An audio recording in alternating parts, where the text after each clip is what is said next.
How do you like yourselves some F1, ladies and gentlemen of the F1 jury? Like that, I would contend, full of circumstance and stakes. Lando Norris and Oscar Piastri eat into each other, and it has just gone chaotic. Dial the F1 2025 Drivers' Championship up to 12, no 24, no 36. This, ladies and gentlemen, is chaos. Now let's dissect for the incident in the first instance, and then we'll talk about what it means. Turn 1, lap 1, it's chaos. For once, Lando Norris, I've got to have to bench the moniker, right? He did everything that he needs to do. Last year, if there was a dude on the track who gave up more places than Lando, I know not of his name. He was effusive in his praise, giving drivers positions like they come for free. You have a place, Lando would say after the start. No, you take a place. No, you take a place. This time, though, today, Lando did everything he needed to do. Last of the late breakers, up the inside of the one they call Oscar Piastri. But the context is this, chat.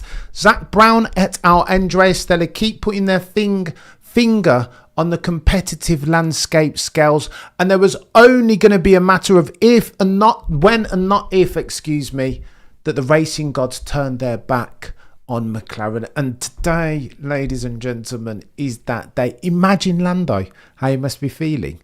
Like, bloody no, I just wanted to keep my nose clean. I did everything right. I dialed the appropriate amount of RPM into the car.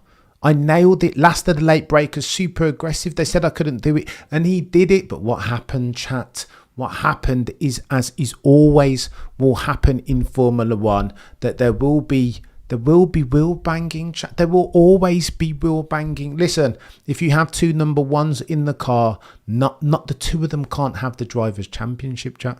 Just can't work. Two won't go into one. And OJP decided on realising that Lando Norris had the whip hand going into turn 1 on lap 1 of a 19 lap sprint race even, that he needed to pull the only card that he had left to pull, which is of course the switchback. However, chat, here's where it gets techie, and Jenson Button and Karun Chandok have just confirmed as much. One does not pull the switchback on lap 1 of turn 1. The switchback as a move requires that you have space both in front of you and behind you to come off, to try and get on the accelerator early as you come out of turn 1, to get a bit early on the brake with a view to set that up. To get early on the brakes, that means that you can't have people behind you on lap 1 going into turn 1. Mention no names: Nico Hulkenberg, Fernando Plan Alonso. They're looking at Oscar Piastri like he's going to try and go around the outside of Lando Norris. That's the only card he has to play. But Oscar Piastri, as green as that dude is, in his third tour in F1, did not do that. He thought he was going to pull the switchback, try to go up the inside while the other side of Lando Norris's teammate through the exit of turn 1, and they yeet it into each other. Oh, the humanity, chat. That's it now. Zach Brown, Andrea Stella, Papaya rules are finished. Gonzo faded to black. These two are going to go hammer and tongs at each other. Lest we forget that there's qualifying proper in a couple of minutes. This is done, chat. We spoke already about the broader context of the championship, that Max Verstappen is waiting in the wings for this type of mistake. Helmut Marko said earlier to Ronald Vording of motorsport.com that he will need favours from McLaren. Here are your favours. They are doing their damnedest to seize defeat from the jaws of victory now. Case A, Exhibit B and C today in the sprint. Oh, the humanity. Now, as far as the point complexion, it doesn't change much. Prior to the sprint race, it was 63 points. Now the gap between Oscar in the lead of the Drivers' Championship and Max Verstappen in third is 55 with 6 races to go. But what has changed is the atmosphere. Can you feel it and smell it, chat? It feels ever so slightly different. Before, McLaren were just cruising, right? The Constructors' Championship wrapped up in record time. Papaya rules. Nobody hits one another. Oscar Piastri in the form of his life. Lando Norris about to find the form of his life, hopefully. Everything was under control. Zach Brown was at the wheel. Do you know what I mean? Check out, come back in 2026 when we can get ourselves some proper racing. Now, however, everything is different. Oh, to be a fly on the wall at that McLaren debrief. Can you imagine? Chat, what's Zak Brown going to say?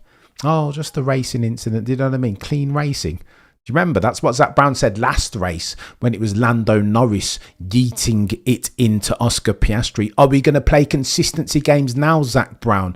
I'm sure your verbiage will be ever so slightly different. And herein lies the problem.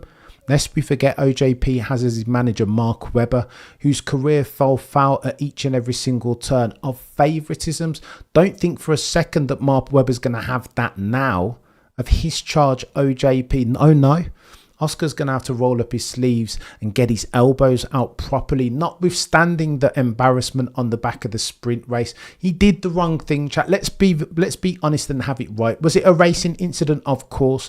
But if this is not shades of grey and very binary, if you've got to save a dying puppy, lay culpability at the door of one of OJP or Lando, it is Oscar Piastri every single time. Not for the incident, but what led up to it. For one does not pull the switch back on lap 1 of turn 1. OJP is moving a bit green now. Brilliant as he was in the first half of the season, nailing it, Mr. Consistency, mental fortitude ad nauseum. Now, however, the trend is your friend until there's been a bend. He looks clumsy, doesn't he, Oscar?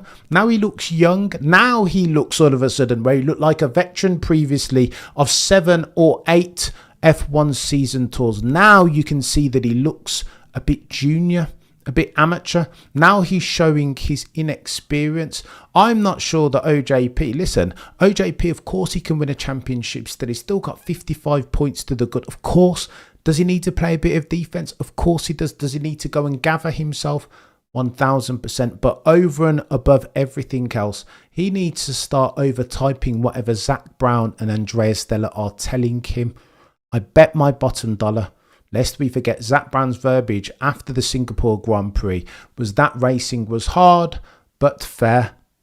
No mention of the papaya rules or the fact that Lando Norris touched, not with maliciousness of course, but nevertheless he touched Oscar Piastri. Max Verstappen duped him then. Let me hear Zak Brown's words after this now, and if they do not match what he said at Singapore, proof positive there is favouritism and bias at play. I will repeat for the avoidance of doubt. Mens rea and actus rea, if we're prosecuting, are very different things. Actus rea is the ability to act, institute for your favouritism. Mens is the desire to do it. Actus, we can debate that between now and the cows come home. That's a different conversation. F1 barbershop talk.